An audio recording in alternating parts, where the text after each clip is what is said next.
Right, now that an immense X-Men event is looming, I think you'd better update me on what's been going on.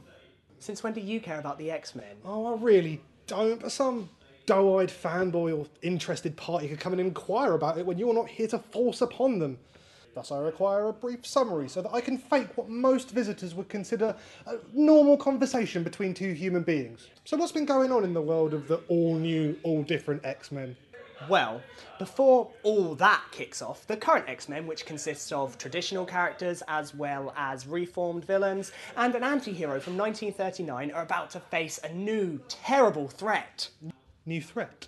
Right, that's Professor Xavier's stepbrother, who used to be a bad guy in the 1960s before becoming an X-Men and then returning to be a bad guy. He's been possessed by a giant magic hammer. The X-Men are already in a weakened state after fighting 5 people given the powers of the original X-Men by a bad guy from the noughties, whilst the other half of the X-Men are fighting a bad guy from the 1980s. They defeat that plot and tie up all the loose ends, only to be faced with a horde of alien villains from about 5 years ago.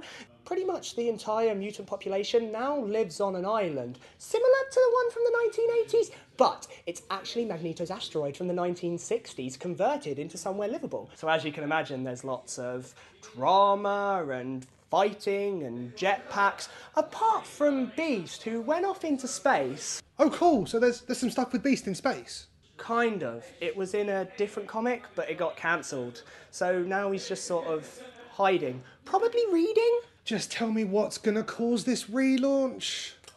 Well, a character who caused a bit of hassle in the noughties is returning to do something, which will cause a rift between Cyclops and Wolverine and split the X-Men down the middle, so they'll have to function as 2 teams, like they did at the start of the 90s and again at the start of the noughties. Look, screw it, I'm just gonna go with the timeless response of, Cyclops is a dick. Oh, that'll work.